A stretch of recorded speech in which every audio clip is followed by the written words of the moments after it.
सबसे पहले बात करते हैं किस तरह से देश में मानसून जो है वो बाढ़ का सबब बन रहा है और लगातार हो रही बारिश किस तरह से नदियों को उफान पर लाए हुए है। हर जगह अब लहरें जो है वो काल बनती हुई नजर आ रही हैं। आपको दिखाते हैं सबसे पहले देहरादून की तस्वीरें, जहां आसन नदी के तेज बहाव में 3 लोग फंस गए थे। दरअसल बैराज से पीछे पानी जो है अचानक से छोड़ दिया गया, इनको अंदाजा नहीं हुआ और उसके बाद ये तीनों बीच में फंसे रह गए। पहाड़ों में भारी बारिश के बाद नदियां उफान पर हैं और इसी उफान भरी नदी में ये तीनों लोग एक टापू में फंस गए। देहरादून के विकासनगर की तस्वीरें हैं। नदी का वेग कितना तेज है आप देख सकते हैं और 3 लोग इसमें बहे जा रहे हैं। नदी के बीचों बीच फंसे लोग जान बचाने की गुहार भी लगा रहे थे और किनारे खड़े लोग सिर्फ बेबसी की हालत में खड़े रहे। जैसे ही प्रशासन को 3 लोगों के फंसने की खबर मिली, तुरंत बैराज के गेट बंद किए गए और पानी के बहाव पर कंट्रोल किया गया। बाद में गोताखोरों की मदद से इन तीनों लोगों को बाहर निकाला गया।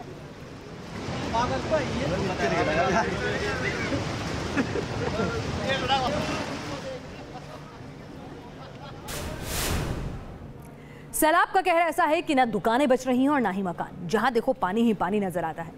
देहरादून में नदी का पानी घरों में घुस आया। हालात ऐसे हैं कि लोगों को घर बार छोड़कर भागने को मजबूर होना पड़ रहा है। उत्तराखंड में बाढ़ का कहर, कहीं पानी के बीच फंसी गाड़ी तो कहीं सड़क पर सैलाब का सितम। नदी के पानी के बहाव से ढह गई पुलिस चौकी की दीवार तो मंदिर की चौखट तक पहुंचा बाढ़ का पानी। उत्तराखंड में आई बाढ़ ने गाड़ियों की रफ्तार पर ब्रेक लगा दिया है। तस्वीरें उत्तराखंड के कोटद्वार की हैं, जहां पुल के नीचे बह रही नदी के बीच गाड़ी जा फंसी। पानी के बहाव में फंसी गाड़ी को निकालने के लिए काफी कोशिश की गई, फिर क्रेन की मदद से गाड़ी का रेस्क्यू किया गया। उत्तराखंड का कोटद्वार ही नहीं बल्कि देहरादून भी बाढ़ की चपेट में है। आसन नदी के तेज बहाव से पुलिस चौकी परिसर भी नहीं बच सका। देखते ही देखते नदी का पानी कैंपस में घुस गया। बहाव इतना तेज था कि पुलिस चौकी की दीवार ढह गई। वहीं दूसरी तरफ देहरादून का ही टपकेश्वर मंदिर भारी बारिश की चपेट में आ गया। बाढ़ के पानी ने टपकेश्वर मंदिर को अपनी आगोश में ले लिया। बारिश से उत्तराखंड के हालात दिनों दिन खराब होते जा रहे हैं। नदियां उफान पर हैं, लोगों को घर बार छोड़कर भागना पड़ रहा है। अभी कई हफ्तों तक कई इलाकों में जल तांडव जारी रहेगा। देहरादून से मनमोहन भट्ट और परमजीत के साथ टीम न्यूज नेशन। रुफंती नदी ने पहाड़ों पर जल तांडव मचा रखा है, तो वहीं मध्य प्रदेश की रीवा में भी बाढ़ आई हुई है। पिछले 24 घंटों से हो रही बारिश की वजह से रीवा से कई मोहल्लों में सैलाब का सितम देखने को मिल रहा है। उफनती नदियों ने मचाया तांडव, कहीं घर में घुसा पानी तो कहीं अस्पताल हुआ जलमग्न।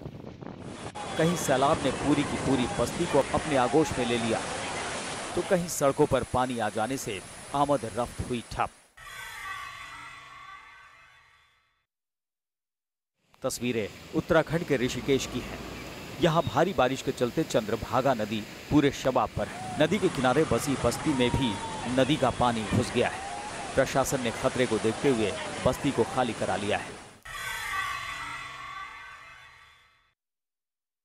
उत्तराखंड में चंद्रभागा और रिस्पना कहर बरपाने पर आमदा है, तो उधर यूपी के बाराबंकी में घाघरा खतरे के निशान से ऊपर बह रही है। नदी से सटे कई गांवों में घाघरा का पानी घुस गया है। यहां तक कि कई सरकारी अस्पताल भी बाढ़ की चपेट में आ गए हैं। डरे सहमे सैकड़ों परिवार घर छोड़कर पलायन करने को मजबूर हो गए हैं।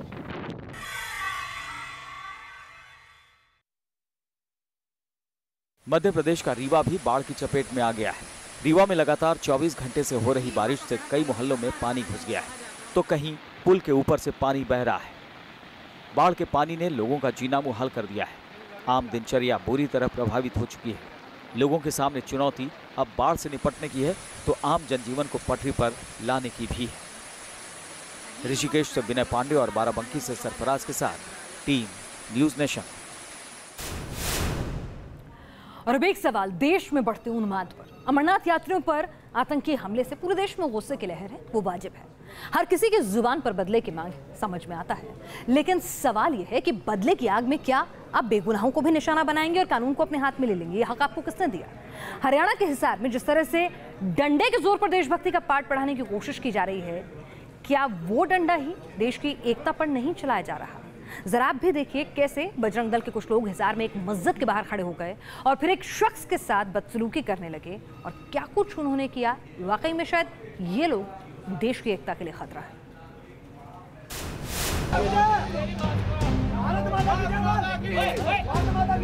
उनके खिलाफ सख्त कार्रवाई हो। देशभक्त इनसे भारत माता की जय बुलवाए। मेरे को इंसाफ दिलाया जाए।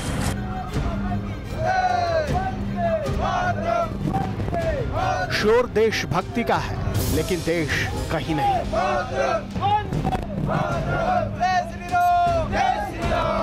नारा राम का है, लेकिन मतलब भुला दिया गया है। डंडे के जोर पर अपनी ही देशभक्ति पढ़ाई सिखाई जा रही है। देश का नाम लेकर देश के कानून की सरेआम धज्जियां उड़ाई जा रही है। देश के नाम पर देश के संविधान का मजाक बनाया जा रहा है। देश को बांटने वाले इन चेहरों को गौर से देख लीजिए। अमरनाथ यात्रियों पर हुए हमले के नाम पर गुंडागर्दी करने वालों को पहचान लीजिए। हरियाणा के हिसार में मस्जिद के बाहर बजरंग दल के इन कार्यकर्ताओं ने इंसाफ का कत्ल कर दिया। इन पर तथाकथित देशभक्ति का जुनून इतना हावी है कि ये लोग सरेआम मस्जिद के बाहर नारेबाजी करने लगे।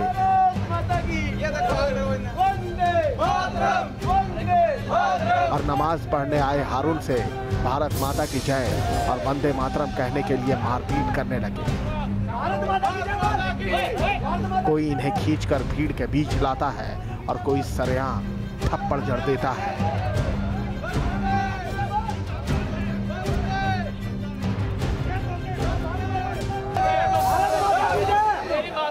भारत माता की जय बोल। भारत माता की जय बोल।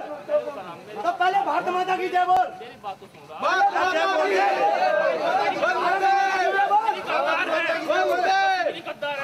क्या बोलते हैं?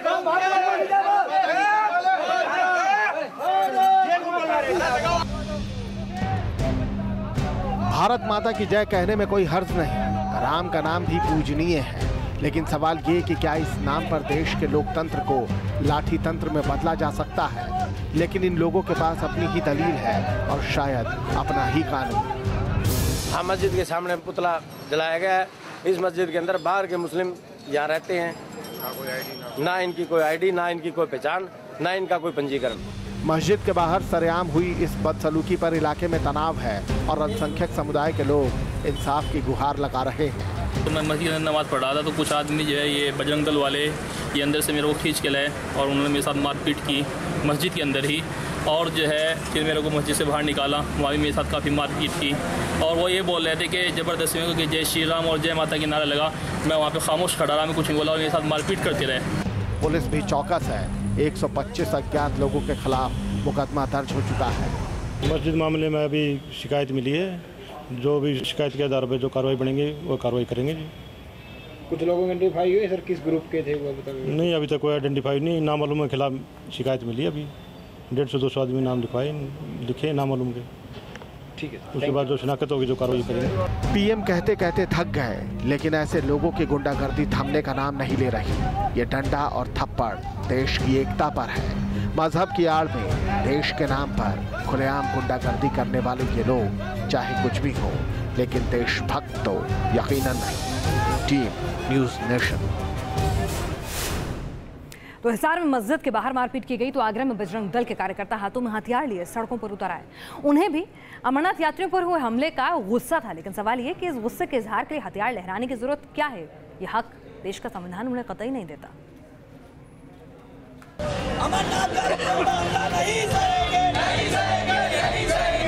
नारों का शोर सुनिए, हाथों में लहराते हथियार देखिए। जितने हाथ उतने हथियार। न कानून का लिहाज, न कोई खौफ। कोई तलवार भांज रहा है, कोई डंडा उछाल रहा है और कोई बंदूकों का खौफ दिखा रहा है।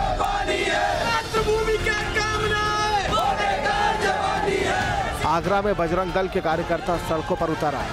अमरनाथ यात्रियों पर ये हमले का गुस्सा इतना है कि बदला लेने की मांग कर रहे हैं। बंदूक का बदला बंदूक से लेने का ऐलान किया जा रहा है।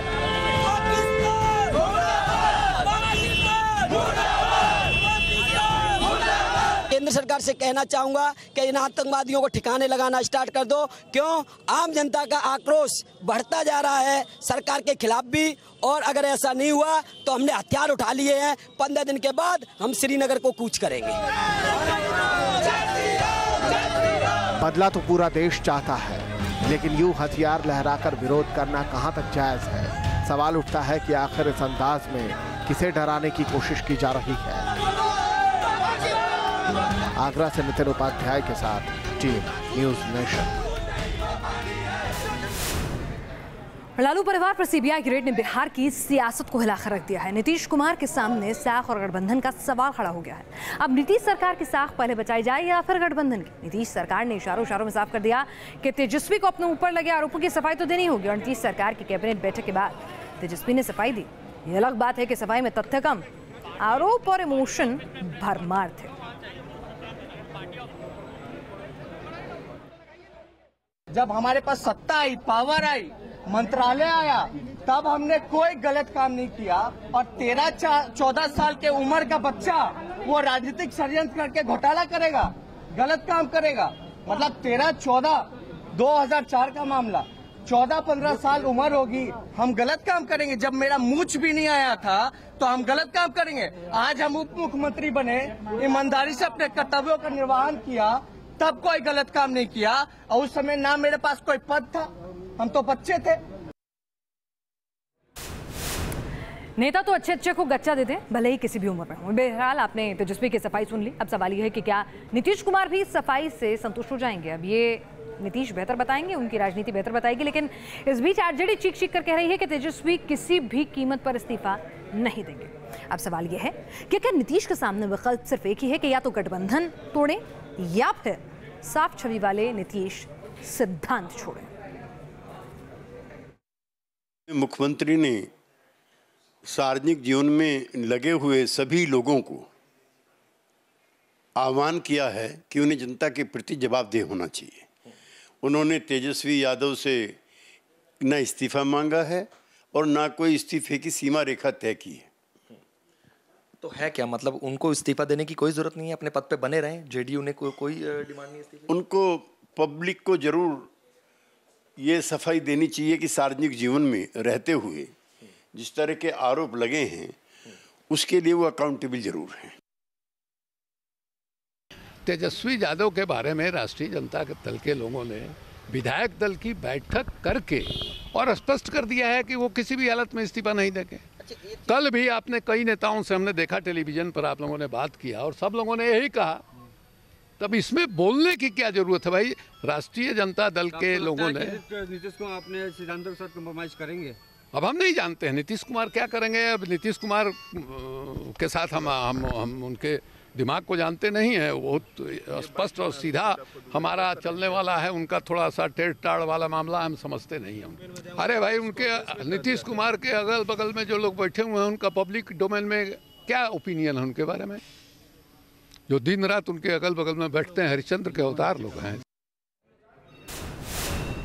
तो महागठबंधन में ऑल इज वेल का दावा जरूर है, लेकिन एक खींच भी साफ नजर आती है। पटना में नीतीश कैबिनेट की बैठक के बाद रिपब्लिक चैनल के पत्रकारों के साथ तेजस्वी के सुरक्षा गार्ड की मारपीटी क्या इसी खींच का हिस्सा है? ये सवाल भी उठ रहा है इस हरकत के बाद। एक कैमरामैन, 4 गार्ड, कोई धक्का दे रहा है, कोई गर्दन पर हाथ लगाकर खींच रहा है। सामने बिहार के डिप्टी सीएम तेजस्वी यादव खड़े हैं और उनके सुरक्षाकर्मी पत्रकारों से बदसलूकी कर रहे हैं। तो क्या ये मीडिया कर्मियों का मुंह बंद करने का नया तरीका है? क्या ये सीबीआई रेड की खींच है या फिर महागठबंधन के अंदर की खींचतान कुछ यूं बाहर आ रही है?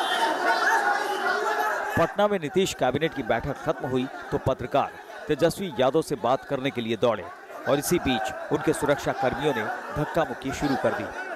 लोकतंत्र के चौथे खंबे की नुमाइंदगी करने वालों के साथ इस बदसलूकी पर सियासत भी गर्मा गई है। बीजेपी कार्रवाई की मांग कर रही है तो आरजेडी नेता जांच की बात कहकर डैमेज कंट्रोल करने की कोशिश कर रहे हैं। लोकतंत्र के लिए काम करने वाली संस्थाएं, कोई पार्टी हो या जो भी हो, वह मीडिया का अपमान करने लगे तो इसका मतलब है कि वह लोकतंत्र में विश्वास नहीं करती है।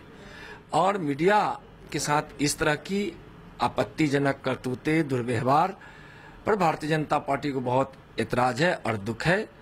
मैं कहना चाहूँगा राष्ट्रीय जनता दल के सुप्रीमो से कि इस पर अपने उस कर्मचारियों से बात करें, उन पे कार्रवाई करें, मीडिया से माफी मांगे।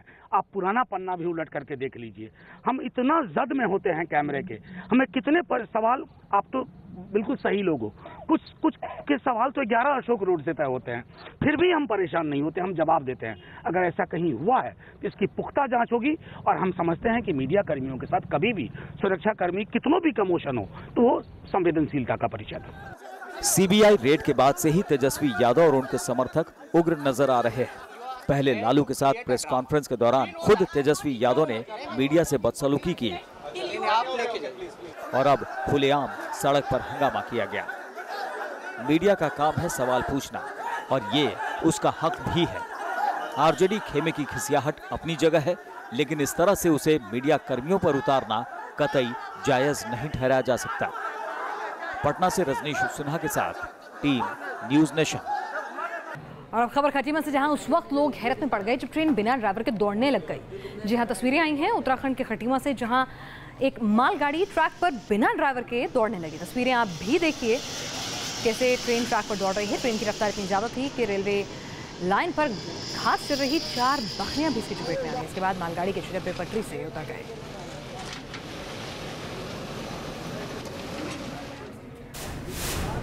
आज नोएडा के सरकारी अस्पताल में हाई वोल्टेज ड्रामा देखने को मिला। इलाज के लिए महिला के रिश्तेदारों ने हॉस्पिटल के स्टाफ को बुरी तरह पीटा। रिश्तेदारों ने हॉस्पिटल पर ठीक इलाज नहीं करने का आरोप लगाया। क्या था पूरा माजरा, देखिए इस रिपोर्ट में।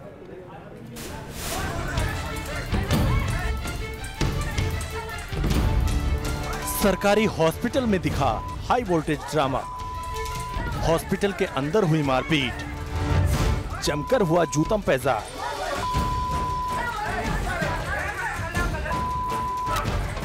महिलाएं भी नहीं रहीं पीछे। ये तस्वीरें हैं नोएडा के सरकारी हॉस्पिटल की, जहां कुछ लोग एक शख्स को पीटते हुए नजर आ रहे हैं। दनादन घूंसे और मुक्कों की बारिश से इस शख्स का हाल बेहाल हो गया है। क्या पुरुष और क्या महिला, सबने इस शख्स पर अपना हाथ साफ कर दिया। बताया जा रहा है कि एक महिला ने जहर खाकर सुसाइड करने की कोशिश की, जिसके बाद महिला को फौरन इस हॉस्पिटल में एडमिट कराया गया। लेकिन महिला के रिश्तेदारों की शिकायत है कि उसका इलाज मुकम्मल तरीके से नहीं किया गया। उसके बाद जो हुआ वो ये तस्वीरें बयां कर रही हैं। पर एक महिला थी जो जहर खा के आई थी। जहर खाने के बाद में डॉक्टर साहब ने कहा कि इसको राइल्स ट्यूब डालने के लिए लेवाज के लिए बोला था। तो हम राइल्स ट्यूब डालने लगे, तो उसमें राइल्स ट्यूब डालते टाइम पर जैसे ही हमने डालने की कोशिश करते हैं तो उसको सपोर्ट करते हैं, तो उसमें कहते हैं उसके अटेंडर आए और बोलते हैं कि राइल्स ट्यूब क्यों डाल रहे हो उसको अंदर। सबसे पहले नर्सिंग स्टाफ हम दो एक साथ बैठे थे, तो दोनों में से मेरे को पहले आके उन्होंने तमाचा जड़ने लग गया। हॉस्पिटल स्टाफ ने इसकी जानकारी फौरन पुलिस को दी।